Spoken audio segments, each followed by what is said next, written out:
नमस्कार दोस्तों, आपका मेरे चैनल में स्वागत है। मैं हूँ श्वेता और आज आप जानेंगे कि शर्तिला एकादशी जो 2026 की 14 जनवरी को पड़ रही है, तिल के प्रयोग से दरिद्रता से हम किस प्रकार छुटकारा पा सकते हैं।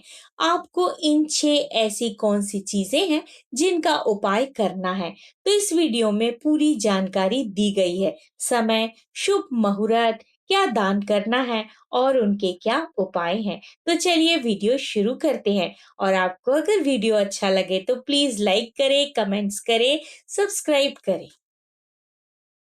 सनातन धर्म में एकादशी व्रत को अत्यंत पुण्यदायी और कल्याणकारी माना गया है। ये तिथि भगवान श्री हरि विष्णु को समर्पित होती है, जिनकी कृपा से जीव के समस्त पाप नष्ट होते हैं, जीवन के कष्ट दूर होते हैं और साधक मोक्ष की दिशा में अग्रसर होता है। माँ कृष्ण पक्ष की एकादशी को आने वाली शक्तिला एकादशी विशेष रूप से दान, तप और करुणा का पर्व है। वर्ष 2026 में ये पावन व्रत भक्तों के लिए आध्यात्मिक उन्नति का एक अनुपम अवसर लेकर आ रहा है।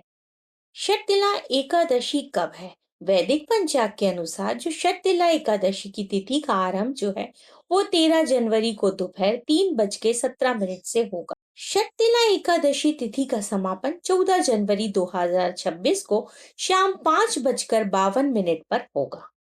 हिंदू धर्म में उदया तिथि को मान्यता दी जाती है, इसलिए शततिला एकादशी का जो व्रत है वो 14 जनवरी 2026 बुधवार को ही रखा जाएगा। शततिला एकादशी का आध्यात्मिक महत्व। शततिला एकादशी का नाम ही इसके विशेष महत्व को प्रकट करता है। शत अर्थात 6 और तिला अर्थात तिल। तो इस दिन तिल के जो है वो 6 प्रकार से प्रयोग करने का विधान है।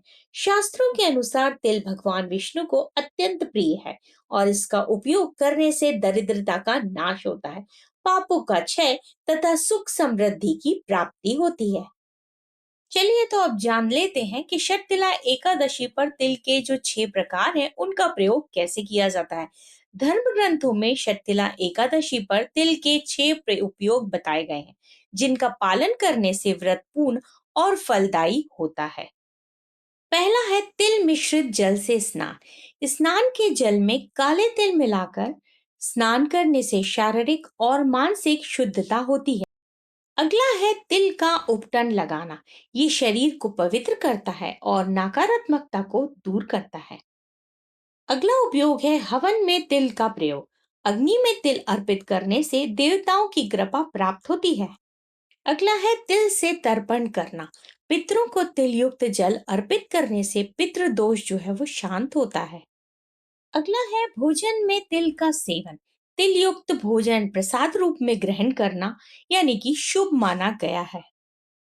तिल का दान। अपने सामर्थ्य के अनुसार तिल का दान करना इस व्रत का सबसे प्रमुख अंग माना जाता है। उन छयों के अलावा आप शर्तिला एकादशी पर और क्या दान करें?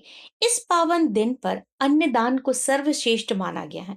अन्न दान से न केवल भूखे का पेट भरता है, बल्कि दाता के जीवन में भी सुख, शांति और समृद्धि का वास होता है।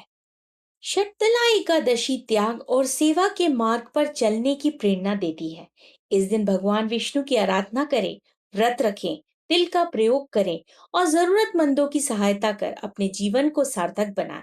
ये पर्व केवल भौतिक सुख संपदा का ही नहीं, बल्कि आध्यात्मिक उन्नति और मोक्ष के मार्ग की भी प्रशस्त करता है।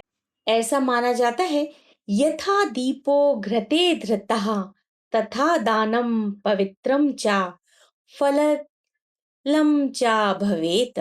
अर्थात जैसे दीपक घी से प्रज्वलित होकर प्रकाश फैलाता है, उसी प्रकार दान से जीवन पवित्र होता है और सफलता प्राप्त होती है। इस जो शततिला एकादशी पर दान और धर्म के प्रकाश से अपने जीवन को आलोकित करें।